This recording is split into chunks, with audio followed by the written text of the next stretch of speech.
everyone, welcome. My name is Phoenix and this is the Consumer's Guide to Filmmaking. Altered States, 1980, Ken Russell. This film follows a scientist by the name of Edward Jessup. Studying the concept of consciousness, his research leads him to a reclusive tribe in Mexico. This tribe produces a psychedelic concoction that sends Jessup into a state beyond human understanding. Looking to reproduce the results, and in spite of the warnings from his wife and colleagues, Jessup begins to study the drug, and the results will forever change his life. Yeah, I'm thinking this film is based.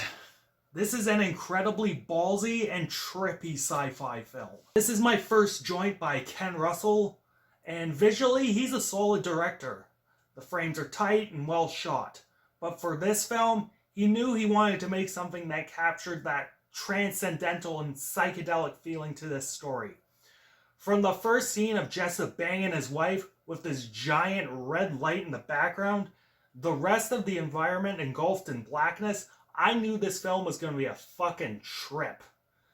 And boy, did this film deliver. The trip sequences are these bizarre green screen odysseys filled with surreal imagery. The first one is filled with religious iconography and this weird six-eyed goat Jesus.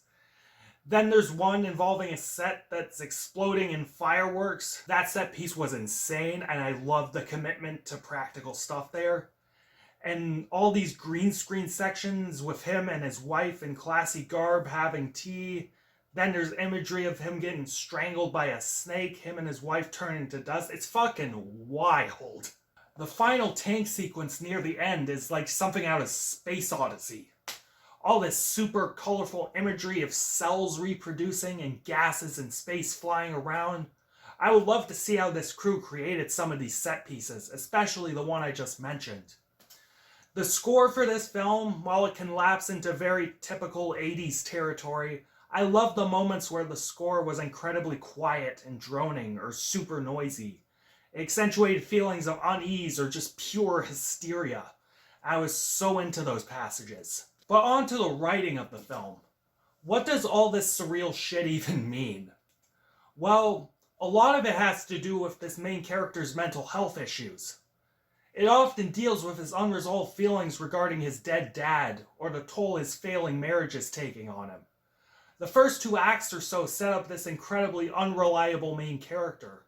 When all this crazy shit starts happening early on, we wonder if this is all real, or, as this one doctor character that hangs around keeps telling him, the delusions of a crazy person. But what we begin to think are delusions, the main character feels he is tapping into another plane of consciousness. He's able to see past selves and live their lives. He can see beyond our reality. But once we hit the 3rd act or so, that's when things kind of get off the rails. But then it kind of redeems itself. But then it kind of gets all schmaltzy when it sort of resolves itself. It's just kind of nuts. Ugh.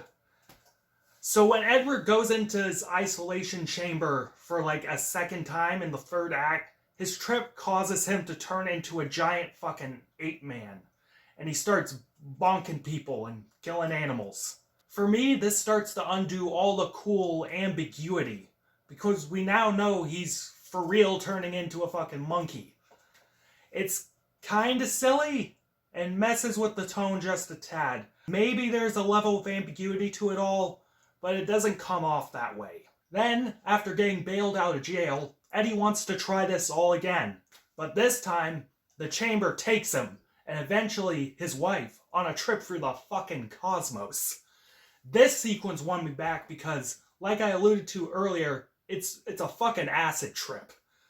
Once we establish that all this higher consciousness stuff is real, the director decides to just go all out and really make us experience something out of this world. He tries to get us thinking about what could possibly be out there, and if we can access this sort of stuff. Maybe, though, they were just tripping balls or having some form of hallucination. Who knows?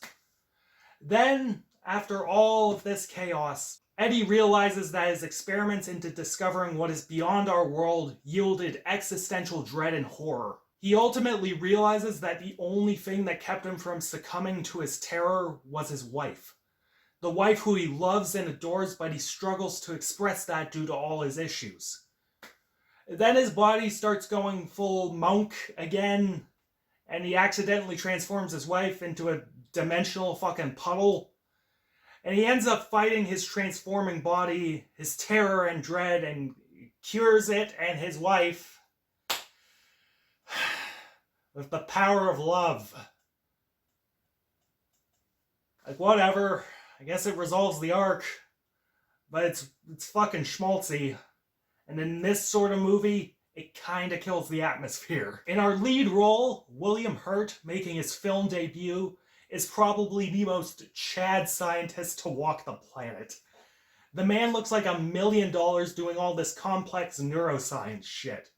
He's incredibly charming in this role, and when he displays that obsessive and unhinged behavior, is incredibly subdued but has tons of impact when he ramps it up. We also have Blair Brown as his wife Emily. As verbose and quick as Hurt, she and him had perfect chemistry and played off each other really well. We also had Bob Balaban and Charles Hayde in supporting roles. Bob playing Eddie's friend, he was the perfect sort of straight man foil to Jessup's eccentricities. Charles Hayde was incredibly fun as this southern doctor who thinks everything Eddie is doing is horseshit. He was really hamming it up for this role, and he was really captivating.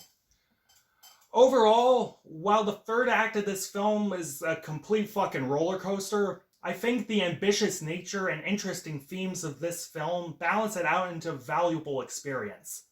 It's a visual feast if there ever was one, and with an incredibly solid performance by William Hurt, I say definitely check this one out if you want to dip your toes into something a little weird.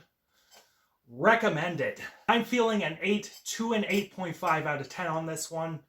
It's closer to an 8 than an 8.5, but like, goddamn, I love those visuals. Catch you later, guys.